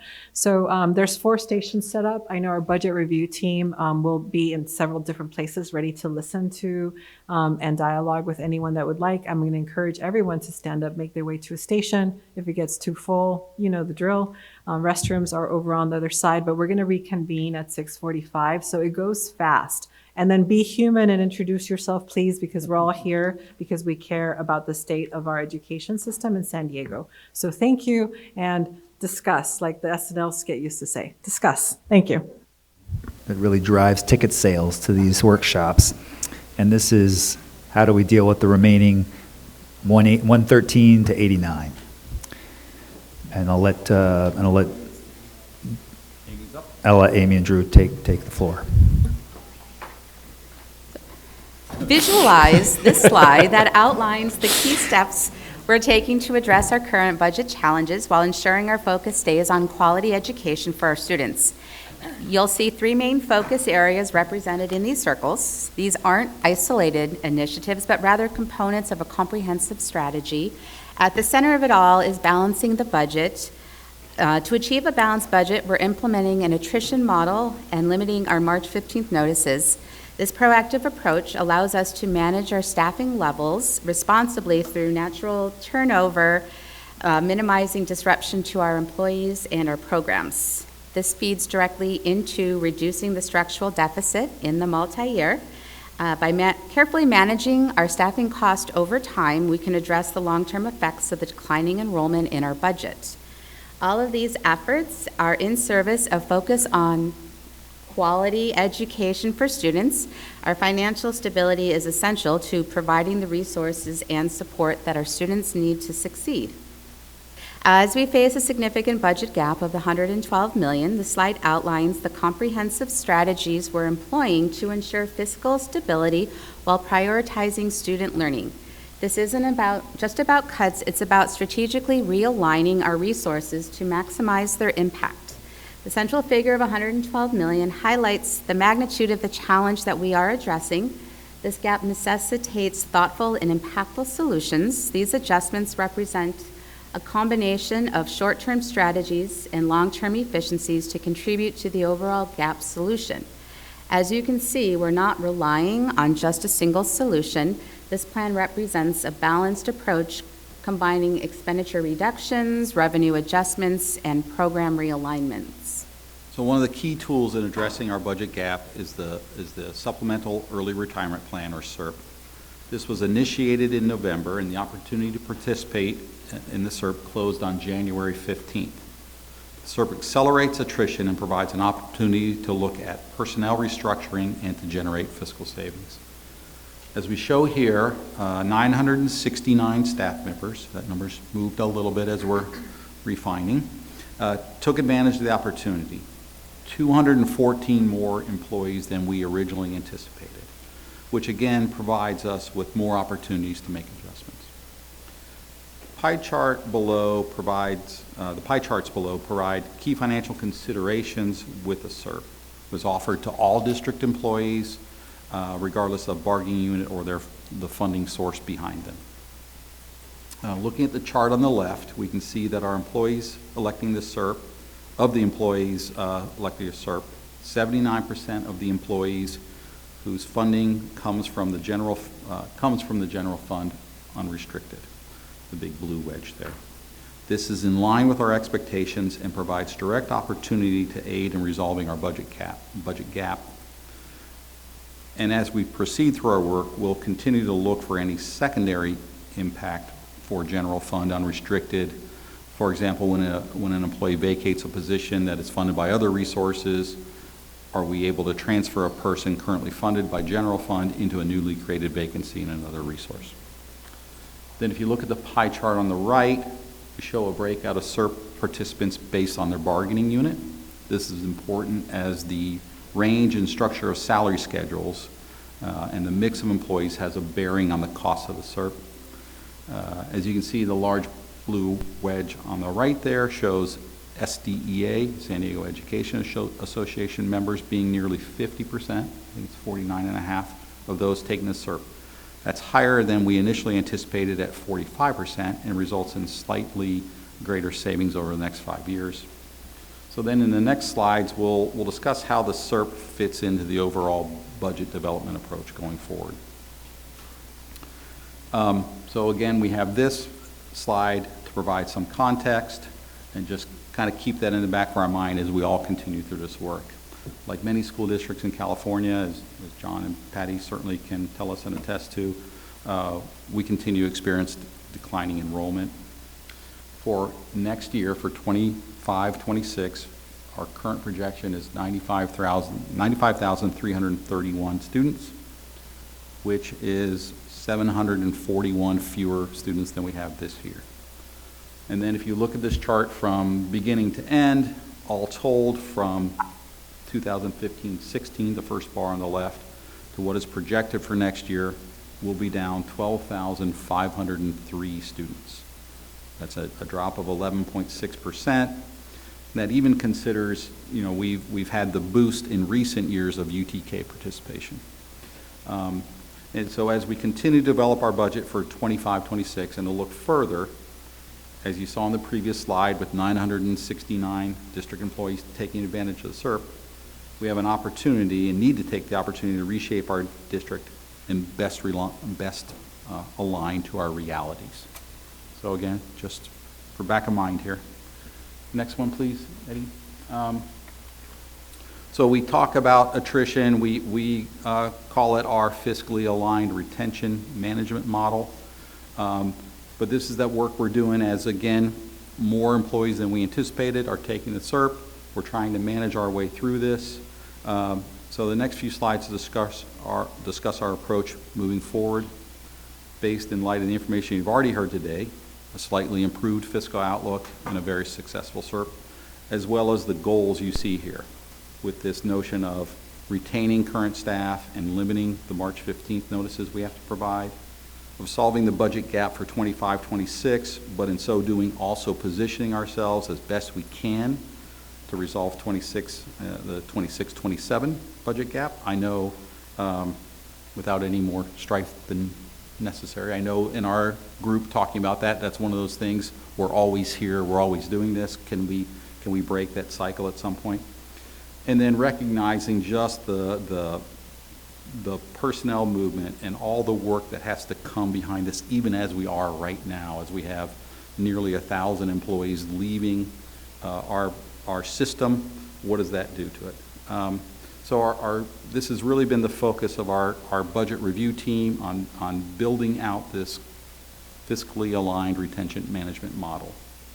So as we get into it, and to ensure we develop a balanced and compliant budget, we have to remove positions from our budget.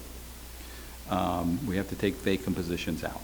And this means positions across the district. Central office, centralized services were, kind of that in between a central office department or a central office department that provides direct bodies to school sites. And then we have to look at, and as always, we're intent on minimizing the disruption to a school and to the classroom. The SERP, coupled with our standard attrition, because other people will still be leaving this district beyond the SERP, presents a great opportunity to make these adjustments through the vacant and soon-to-be vacated positions. And then as you saw in a few slides back, so we have a downward trend to our enrollment. We have the opportunity to make adjustments and consider how we should operate within enrollment at this level. So what does that mean for us? For school sites, we're looking at staffing to contract. We're looking at consistency in classified staffing at our school sites. And even as we are doing this work now, we're realizing as much as the years of hard work have been, we still find imbalances and inequities in staffing our schools. And so it's an opportunity to resolve those as we work through this. When you think about central office, it's the things like really looking at our staffing. What do we need? What do we need? Resources do we need to comply with those things that we have to do? And that's a lot of the work we've already done when we talk about our central office. If you remember a few slides back, we've already gone through round one of our central office SBB. We've already talked about a notionally 20% reduction across our central office. So all those things are coming to fruition as we work through that. If you again remember, we talk about another go-round because we're trying to figure out all those SERP folks that are leaving, how does that build into this? But when you look at central office, minimum required to comply, we really need to challenge ourselves to leverage technology, to really consider how we are doing things now, how could we do them more efficiently in the future when we think about our process and systems, and being data-driven in what we do, and really kind of holding to really understanding and challenging the what we do, the why we do it, and how we do it. So that's the work ahead of us. I think in some ways, here we are on February 4th, and we thought we were going to be further along, and it's a lot that we're wrestling as we try to make these pieces fit. And it goes quick. We have time for either question. Well, the next slide is a dialogue slide, Trustee Pedersen.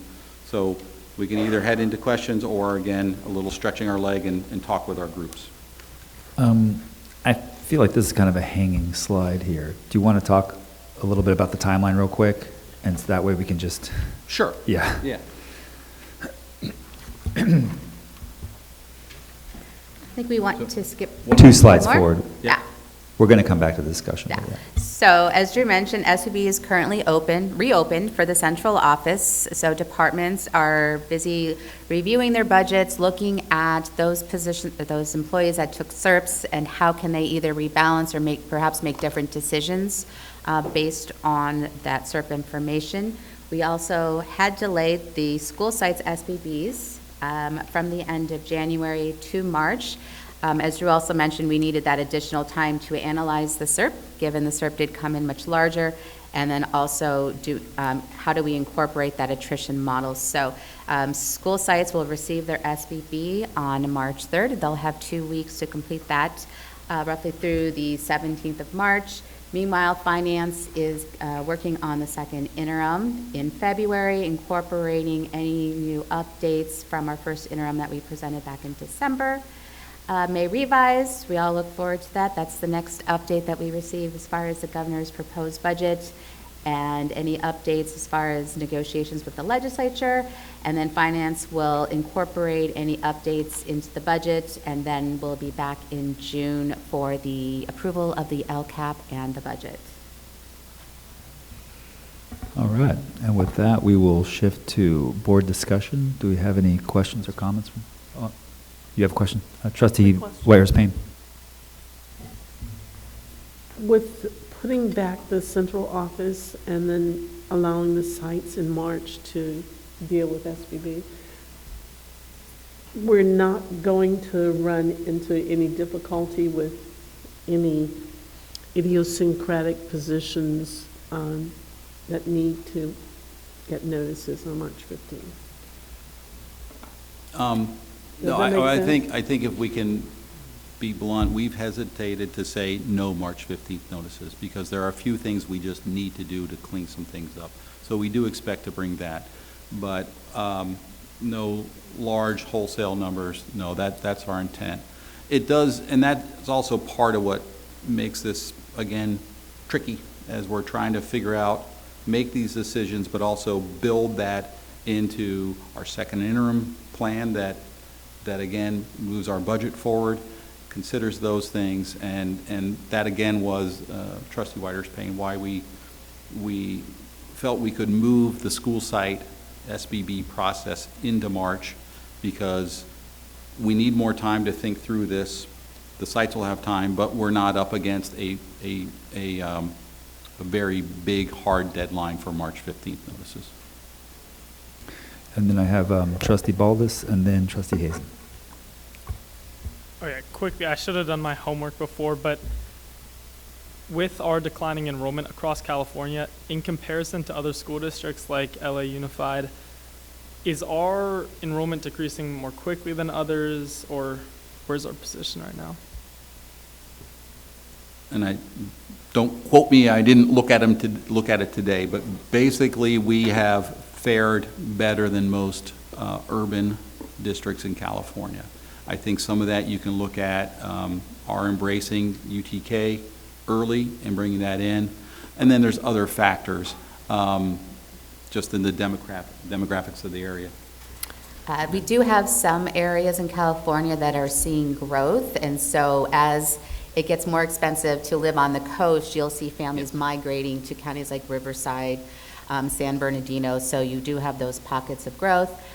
For our size, I think compared to some of our surrounding districts, we are actually faring a little bit better than others. I think so it does vary, but overall there is the general trend of smaller birth rates. It just becomes more expensive to live in California. You know, we did see a big exit during COVID, you know, as a result of, you know, what was going on in the job market. And so, but overall, we're about average. I believe John Gray has a I comment. was just going to John, add, the last statewide data we had was about a 2% decline every year. So you're faring better than a lot of districts. And just to add, this is actually a national trend, not just California. So a lot of urban school districts throughout the country are faring worse than we are. But yeah, it's not just a California thing. Well, and if you just think about our sub-districts, I think Richard and Vice President Ferreira and Trustee Weyers-Paynes are at about 31,000 students, resident students, for a population of 210,000, whereas Subdistrict C is at around 13,000 resident students, same population. So you can really see. I don't know what's happening, but to be clear, on the coast we have very high rates of neighborhood participation. So it's basically a function of the challenge of raising young families economically, cost of housing. Trustee Baldus.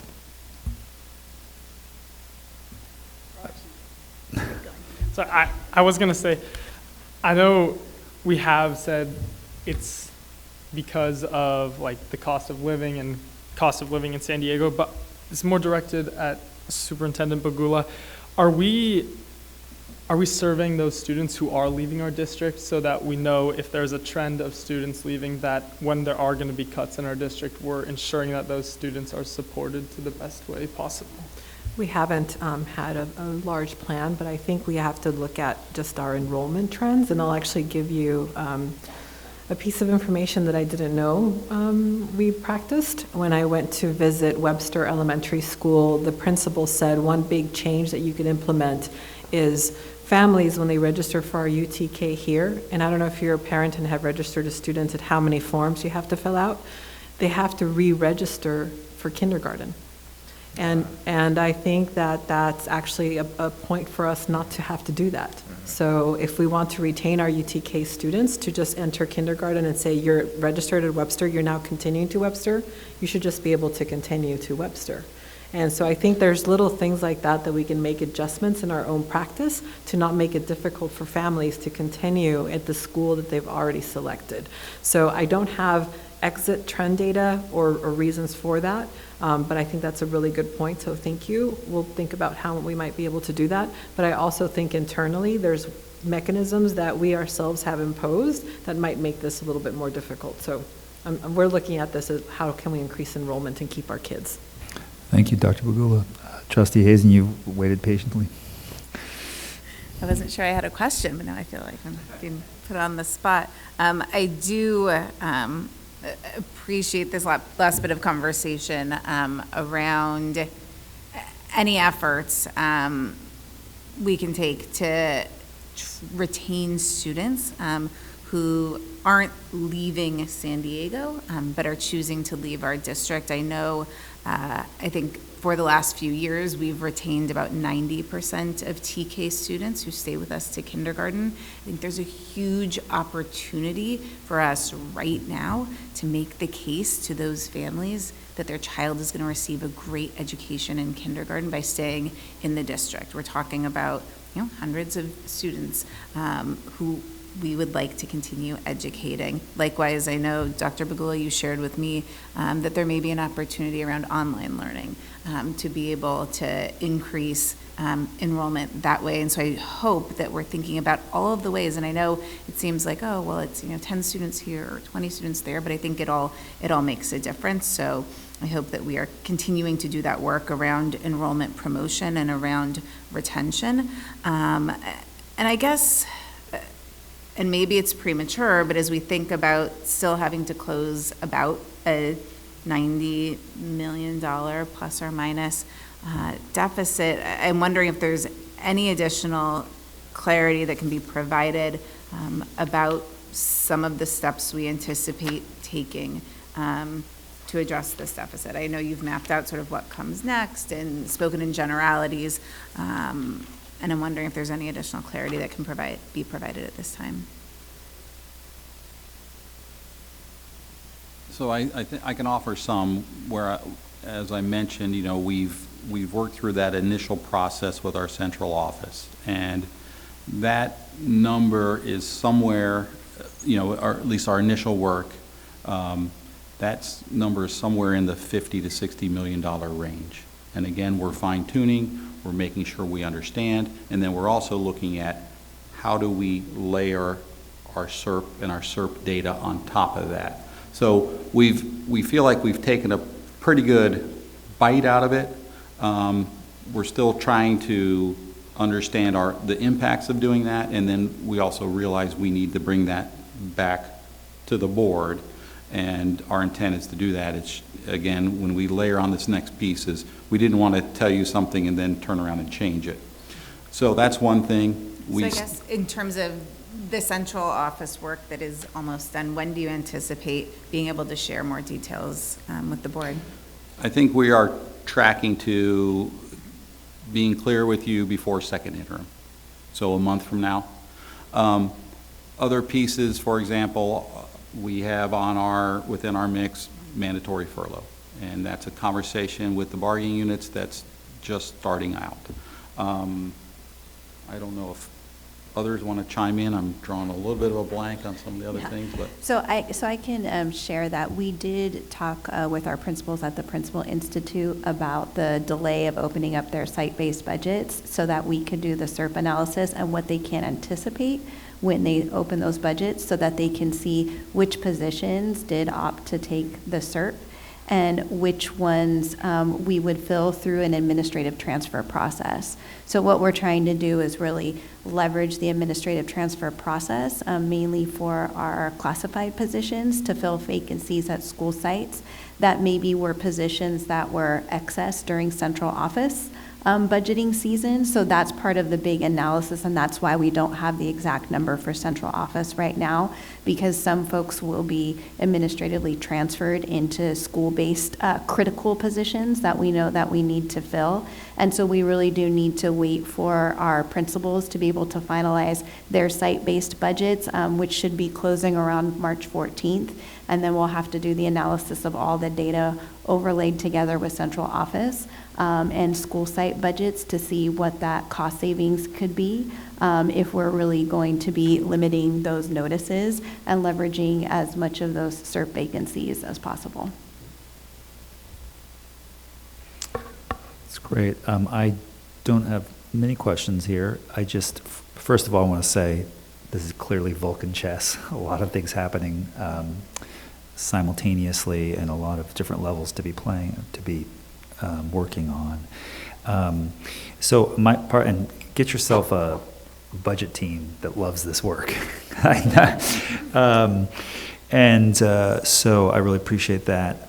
If we can just sort of signal as you're to the public and our staff, as you're getting your first look at these SERP, whether in the PKS categories they are, and where do you see some of the challenges? I know we've had offline conversations about special education and maybe having some challenges there, or about transportation. Where do you see some potential challenges that are going to be maybe difficult to navigate in terms of matching up where we're going to be right sizing and where the SERPs are coming from?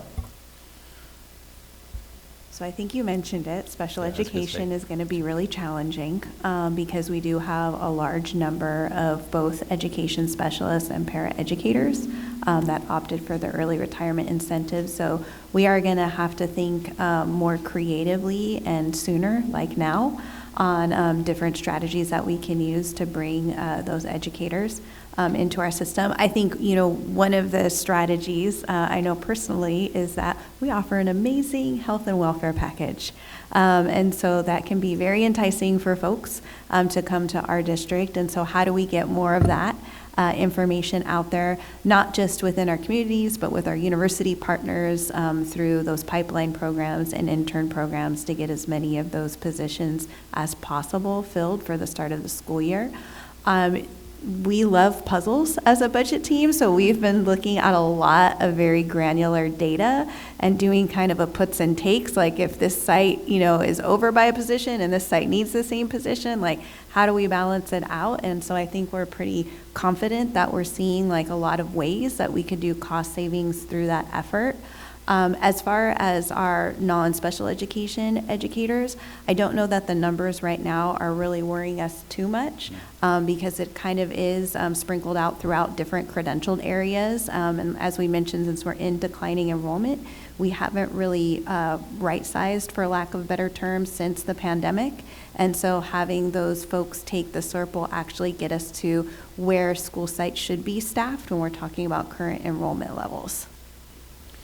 And Trustee Pedersen, one of the other things you mentioned, another key area is transportation. That's a nationwide problem recently has been even finding bus drivers. And so then as we have more that are also moving on, that just adds to that challenge. And I think one of the things we've been working through, and I think it's an example of what we're wrestling with here, is can we do that differently? Can we look at a different job model where you're maybe a bus driver and a food service worker? And even prior to that, we're looking at, does it have to be a bus? Can it be a van? Because we have a lot of one-off trips. We're seeing more one-off trips really, it's a separate conversation, but the homelessness crisis, we're seeing many, many more students that we're transporting related to that. But all with the idea of attracting and retaining people that want to come and work for us. So can I, again, be a van driver in the morning and serve lunch in the afternoon, and I've got a full 8-hour day of a job and benefits, and I'm here. And it's working through those kind of things. And there's variations on that theme everywhere we look. So that's part of what we're doing. Sounds like tell your friend. I was at Mission Bay Love Your Wetlands Day, and somebody came up and said, hey, I really liked your speech. I said, what do you do? They said, I'm a special education teacher. And I said, oh, have you thought about a challenging, rewarding career at San Diego Unified? So get out there, and we need him badly. Sorry. Dr. Bagula, would you like to close us out on this presentation? Yes, and I believe we're going to have a little bit of time to still chat with each other, if that's okay. Yeah. I hope you appreciated that time of coming together. I know I got to speak to 2 parents, I got to speak to 2 teachers, and really appreciate the collective responsibility. But this specific piece that I want to discuss is I'm going to say we're really pushing ourselves to think about the SERP numbers and to think about that large number as an opportunity for redesign. Like, how might we organize ourselves differently, aligned with our goals and guardrails, and saying, what are we trying to accomplish? How might we do this work differently, and leverage this as an opportunity to do so? And so really the question for all of us right now is, what are some considerations that we have to have? What are some considerations that might pop into your mind as you think about what we're trying to do? Leverage this 900 some number into an opportunity for a redesign to actually hit a structural deficit in the off years as well, but also to rethink and reimagine how we do school. And I have a lot of faith in us. I'm thinking about we intervened and interfered with Third Friday big bump of hundreds of educators across our system into like single numbers. So can we do hard work? Yes, we can. We need all of you. So if we can just think about what are some considerations as we try to leverage that number, it would be great. How about 10 minutes to do so, to talk to each other, stand up? I know we all want to leave, right? I know it's a long night, but I think it's important to get any sort of considerations that we might not have considered in order to really strengthen that idea. And then we can come back at 7:30. Yes. Is that okay? Okay, so small group Yes, small discussions. group. Okay. Stand Excellent. up, talk. Thank you so much. I appreciate you. All right. I just want to say thank you for your willingness to participate, also for your support, for coming out here for a team. I really think this kind of issue requires all of us to come together. I know that I appreciated the first conversation, like I shared. I spoke to 2 parents, and then I spoke to 2 teachers. And then even the second one, I actually got 2 great ideas. And that's exactly what I was trying to think about. Like, who do we need to talk to? What are some considerations? And I'm going to say over and over again that we have the solutions internally. Yeah. And so we have the community. It's just a matter of making sure that we have time to talk to each other, make sure that we have time to clearly articulate. Thank you, team, for putting together such a clear presentation of all of the numbers, of all of that we have, and then to get us discussing. So I hope that this budget workshop felt differently, felt more collective. You felt heard. I know that I heard you, and like I said, I'm writing down 2 ideas that I got before I forget them because I think they're great, and I saw Christine Morsehead doing the same thing. I saw Marisa doing the same thing, so I know that we got some good things to bring back to Budget Review Team, so just thank you for your collaboration, but also your willingness to participate in dialogue. So thank you for this opportunity to rehash a workshop. Thank you, Dr. Bagula. And speaking of being heard, Ms. Stoltz tells me that we currently have 3 members of the public who would like to address us. Please step to the podium. Ms. Stoltz will read your name. Yes, Antonio Espejo. Yeah, I'll keep it relatively quick here. Trustee President Pedersen, Dr. Bagula, and esteemed members of the Board of Trustees, wanted to just introduce myself. My name is Zach Burton. I'm the PTA president at Barnard Mandarin Magnet Elementary School in Pacific Beach. That's in the Mission Bay cluster. And I came here just with a message of thanks and gratitude for you guys. I think you're doing a fantastic job. I appreciate everything that you do for our children. It's cool to see people in public service whose hearts are in the right place and who care deeply and are passionate about what they do. I know you get a lot of criticism from the public, and all I have is just good words and thanks for you guys and everything you do. Budget team, really appreciate everything you're doing. I wanted today just to advocate for the Mandarin language program at Barnard Elementary. It's a unique offering. I speak on behalf of the 475 students and their parents and guardians at the school. And it's a wonderful program. The kids are super smart, and a lot of that is due to the leadership at the top and their teachers. They pick it up so quickly. It's inspiring to see how they learn and just their passion for knowledge. We just need a couple things. The Mandarin language curriculum and a Mandarin language resource teacher. And that's basically what we're trying to advocate for and what we're trying to hope is included in this budget cycle. And I hope you all have a great evening and happy Year of the Snake. Thanks, everybody. Thank you, Zach. That's it. Does anybody else want to sign up here? All right. Forever hold your peace. All right. So I will just say in closing, we are about to adjourn here, but I want to thank all the parents and community members that showed up. I want to thank our guests from the great white north. I guess it's not that one. Yeah, it's still white from a snow perspective. So yeah, it was, sorry. Jesus Christ. And thank you to our staff, and thank you for the board for being so engaged. When's our next week? We have on Tuesday next week. We will have our full board meeting. Thank you so much, and I think we're going to be able to get through this. So with your help, this meeting is now adjourned.